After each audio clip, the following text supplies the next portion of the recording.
Voltamos com a notícia de frente. Vamos agora à participação do nosso telespectador via WhatsApp. Vamos aqui às participações. A Ludmila fala o seguinte, olha, bom dia, Nayara, Lúcia e Edivaldo. Foi proposto à população que era necessária essa decisão com a promessa de que iriam habilitar novos leitos de UTI e ações de combate à Covid-19. Nada foi cumprido e ainda, como sempre, a culpa cai no lado mais fraco. Provavelmente, infelizmente, muitas pessoas não conseguirão superar uma nova paralisação. Lamentável, não adianta fazer esse tipo de ação sem agir combatendo o problema desde a fase inicial. Esperamos que tenha alguma melhora. Ludmila, você falou tudo. Realmente, a primeira paralisação foi com essa promessa, né? Estamos paralisando e vamos trazer estratégias para resolver a solução para que Cuiabá e, enfim, outros municípios não cheguem aí no pico. Mas, infelizmente, a população vai passar por uma segunda quarentena. Tem mais participação aqui? Quer comentar o que a teve inclusive uma informação aqui, ontem, né, foi divulgada essa informação de que o pico da Covid pode chegar até o início de 2021. Pois é. Tudo bem, é uma projeção, né? Uma projeção em alguns municípios, né? Em alguns mais municípios, distantes. né? Até porque pelo estudo, né, por essa projeção, não ocorre a mesma coisa em todo lugar ao mesmo tempo, né? Quer dizer, os picos de contaminação, eles variam aí de uma cidade, de uma região para outra. Por exemplo, controlaram lá a situação lá em Manaus, né? Que há poucos dias atrás aí era terrível, né? Quer dizer, os enterros lá em covas porque Manaus coletivas. Chegou lá. Chegou no ápice, né? Chegou no ápice, né?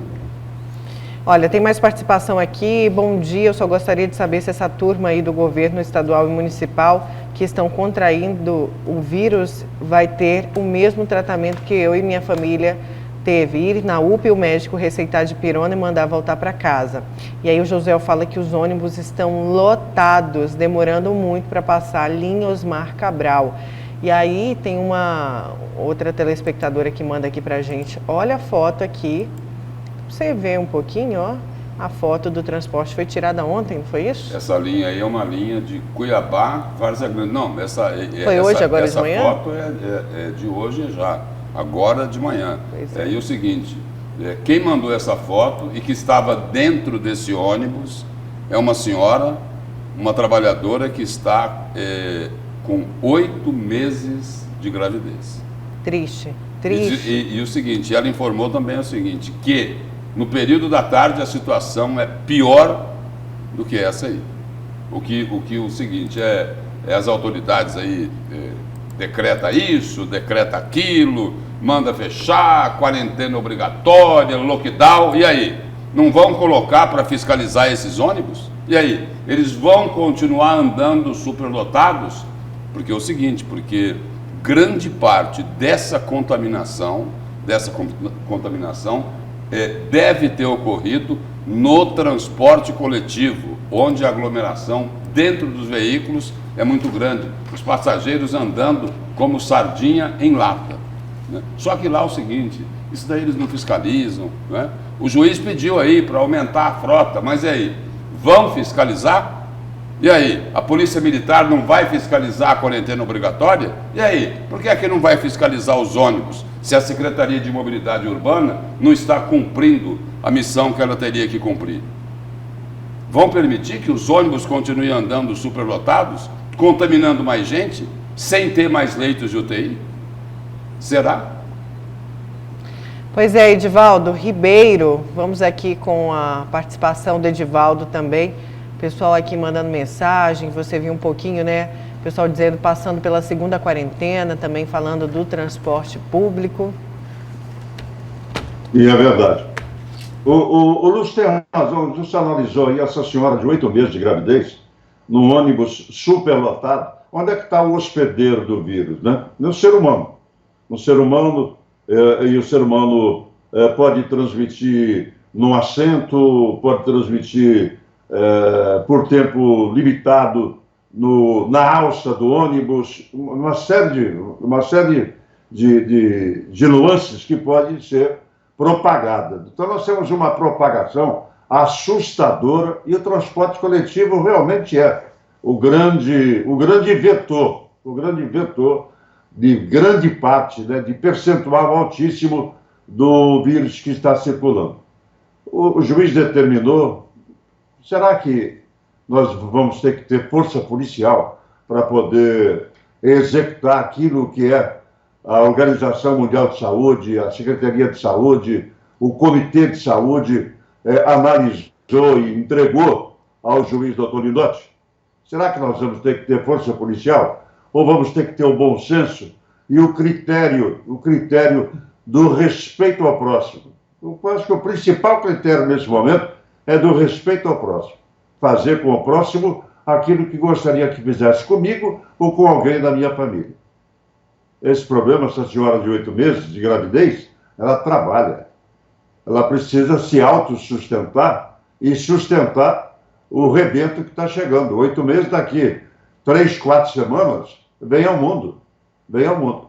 Eu acho que esse pequenininho tem que ter todo o respeito, carinho e amor daqueles que têm a vara mágica para encontrarmos uma solução. Ou pelo menos minimizarmos essa solução.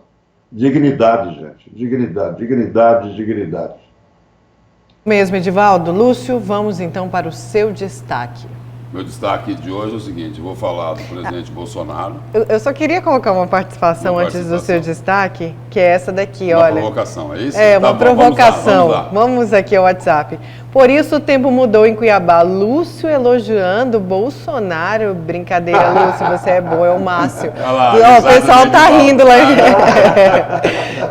Vai, Lúcio. É o seguinte, aqui a gente critica e também elogia. Quando o momento é para elogiar, não tem por que não se fazer elogio. Só o seguinte, só não reclamem tanto, não é?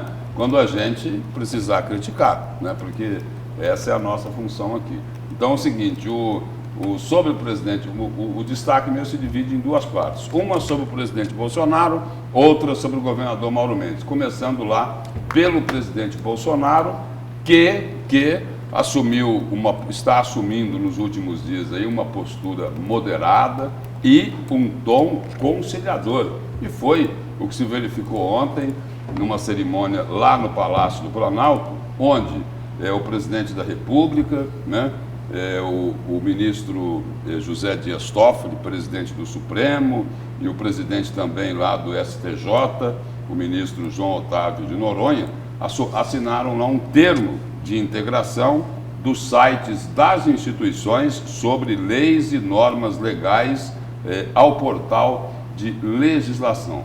Mas o mais importante foi o discurso do presidente Bolsonaro. Ele declarou o seguinte, que esse acordo de operação que estava sendo assinado é um entendimento entre os poderes e bem revela o momento que vivemos no Brasil. Ele continuou, eu costumo dizer que quando estou com o Toffoli, com o Davi Alcolumbre, com o Rodrigo Maia, que somos pessoas privilegiadas. O nosso entendimento, sim, no primeiro momento, é que pode sinalizar que teremos dias melhores para o nosso país. Aleluia. Obviamente, entra mais gente nesse entendimento, deputados, senadores, os demais ministros do Supremo, nossos colegas do STF, servidores, né? Disse o presidente. Aí ele complementou dizendo o seguinte, que somente com paz, olha só como mudou o tom, somente com paz, tranquilidade e sabendo da nossa responsabilidade, será possível colocar o Brasil naquele lugar que todo mundo sabe que ele chegará. E complementou Jair Bolsonaro, se Deus quiser, o nosso governo dará um grande passo nesse sentido. Obrigado a todos pelo entendimento, pela cooperação, pela harmonia. Mudou ou não mudou o tom? Quer dizer, é uma postura moderada, é um tom conciliador, extremamente louvável neste momento onde o país enfrenta, não se sabe qual é a crise maior, não é? Se é a crise da saúde, por causa da pandemia do coronavírus, ou se é a crise econômica, né? E aí o seguinte, as duas se entrelaçam e nós vamos ter aí dias difíceis pela frente.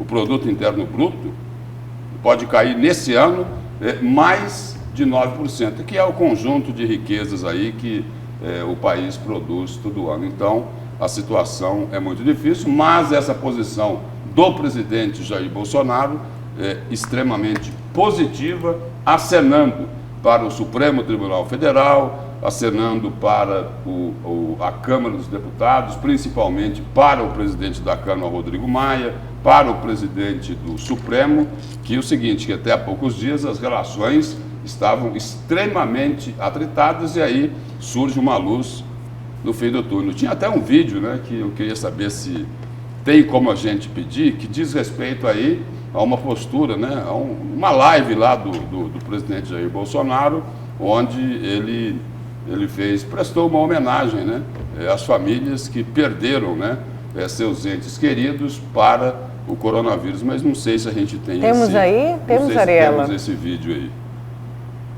Ainda não. Não tem, né? Pois bem, bom, isso aí complementando o meu destaque, agora voltando aqui para Mato Grosso, né?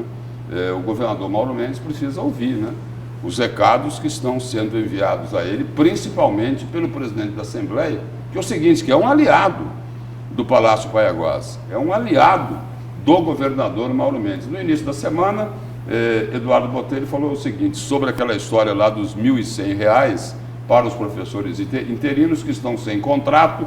A Assembleia aprovou esse auxílio, o governador vetou, a Assembleia derrubou o veto, e aí Eduardo Botelho falou o seguinte, olha, o governador precisa olhar com um pouco mais de carinho para os pequenos, né, para as pessoas que precisam do apoio do poder público. E ontem Eduardo Botelho voltou à carga. Ele fez fortes críticas ao governador Mauro Mendes, foi durante uma live, né, na manhã de quinta-feira, com o presidente do Tribunal de Contas, Guilherme Maluf, e com o presidente da Associação dos Municípios, Neurilan Fraga. De acordo com Botelho, Mauro Mendes está fazendo pouco pelos municípios e pela saúde pública de modo geral e só pensando em fazer obras e inaugurá-las. A frase aqui, né, a declaração do presidente Eduardo Botelho, abre aspas, acho que o governo tem que concentrar. O governo está preocupado só com obras, fazer obras e obras, está esquecendo do povo, da população. Temos que ser críticos. Não adianta o Mauro Mendes ficar zangado comigo. Fica se quiser também, mas está preocupado só com obras, está preocupado que daqui a pouco vai inaugurar um monte de obra, mas esse dinheiro tem que ser usado para a saúde, para o social, disse Eduardo Botelho, dizendo o seguinte, o mais importante aqui da fala dele, Eduardo Botelho diz que Mauro Mendes está esquecendo do povo. Foram duas críticas pesadas esta semana do presidente Eduardo Botelho em relação ao governador Mauro Mendes. A primeira, olha, governador, você precisa olhar para os pequenos. A segunda, governador, você está esquecendo do povo. Aí é o seguinte, são mensagens que um aliado que ajuda o governo a aprovar as matérias de interesse do Palácio Paiaguás lá na Assembleia, são recados, mensagens que estão sendo mandadas para o Palácio Paiaguás. Tem alguma coisa aí para ser ajustada, não é isso? E o seguinte, quando Eduardo Botelho fala assim, está esquecendo do povo, e aí nessa pandemia, qual a ação social de peso que o governo do Estado realizou? A distribuição das cestas básicas? Grande parte também foi por doação. E aí? O governo do Estado não vai fazer um trabalho mais efetivo em relação a essas pessoas que estão enfrentando dificuldades? O governo do Estado defendeu lá, utilizando critérios científicos, como disse agora há pouco aqui o juiz Lindotti, né, José Luiz Lindotti, que foi quem decretou a quarentena obrigatória aqui, né? O governo manda decretar o lockdown, ou então sugere o lockdown, a quarentena obrigatória. As pessoas não podem sair de casa, não podem trabalhar. as empresas vão ficar em mais dificuldades ainda. E aí? O que é que o governo vai fazer para socorrer toda essa gente? Me parece que essa é a cobrança do presidente da Assembleia, Eduardo Botelho, quando ele diz o seguinte: olha, não pode esquecer do povo. Não pode mesmo, mas estão, infelizmente. Vamos para o intervalo. O Edivaldo Ribeiro quer comentar alguma coisa aqui que o Lúcio falou? Não, o Lúcio rapidamente. falou com a propriedade ímpar, né? O Lúcio tem conhecimento pleno daquilo que fala e as suas opiniões abalizadas nos dão parâmetro para pensar, raciocinar e formatar aquilo que a gente tem que pensar. Eu acho que o legislativo tem que se aproximar do executivo, mas o executivo também tem que estar ao lado do legislativo, né? Não é só o deputado Botelho servir e não ser atendido. E deve ser essa a bronca do Botelho aí. Certo. Vamos para um breve intervalo. Na volta a gente continua com a notícia de frente com destaque do Edivaldo Ribeiro.